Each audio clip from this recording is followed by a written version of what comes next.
Hi எல்லோரும் எப்படி இருக்கீங்க? இன்றைக்கி நம்ம ப்ரான் ஃப்ரை எப்படி பண்ணுறதுன்னு பார்க்கலாம். அதுக்கு ஃபஸ்ட்டு ப்ரானை நல்லா க்ளீன் பண்ணிவிட்டு மஞ்சத்தூள் உப்பு போட்டு நல்லா வாஷ் பண்ணி இப்படி எடுத்து வச்சுக்கணும். இப்போ இது கூட நான் சில பவுடர்ஸ் ஆட் பண்ண போகிறேன். ஃபஸ்ட்டு 1.25 ஸ்பூன் சீரகத்தூள், அதுக்கப்புறம் கரம் மசாலா 3/4 டீஸ்பூன், மல்லித்தூள் 1.5 teaspoon, chicken masala 1 teaspoon, Kashmiri மிளகாத்தூள் 1 டீஸ்பூன், உப்பு எவ்வளோ தேவையோ அந்த அளவு ஆட் பண்ணிக்கோங்க. இது கூட ஒரு 1.5 டீஸ்பூன் ஜிஞ்சர் கார்லிக் பேஸ்ட், அப்புறம் ஒரு 2 டேபிள் ஸ்பூன் கார்ன்ஃப்ளவர் மாவு, 1 டேபிள் ஸ்பூன் கார்ன்ஃப்ளவர் மாவு, 1 டேபிள் ஸ்பூன் அரிசி மாவு, ரெண்டையும் நான் மிக்ஸ் பண்ணி வச்சுருக்கேன்.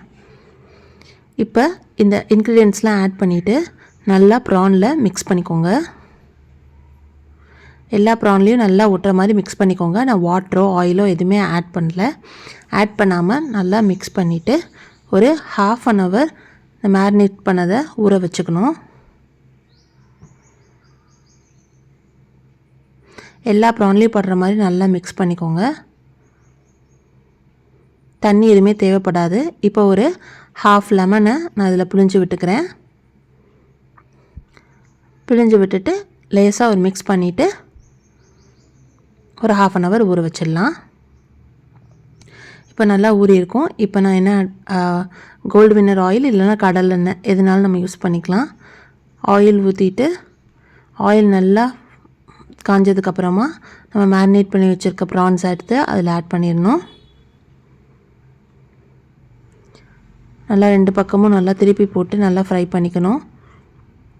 2 to 3 மினிட்ஸில் அது குக் ஆகிடும். ப்ரான்ஸு ரொம்ப நேரம் விட்டால் ரப்பரி ஆகிடும்.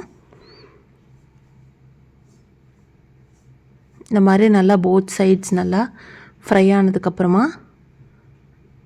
எடுத்து ஒரு பிளேட்டில் வச்சிடலாம். இந்த ப்ரான் ஃப்ரை ஆனதுக்கப்புறம் இதே எண்ணெயில் நம்ம கொஞ்சம் கருவேப்பிலை ஆட் பண்ணி அந்த கருவேப்பிலையை நல்லா பொரித்து அந்த ப்ரான்ஸ் மேலே போட்டுடலாம்.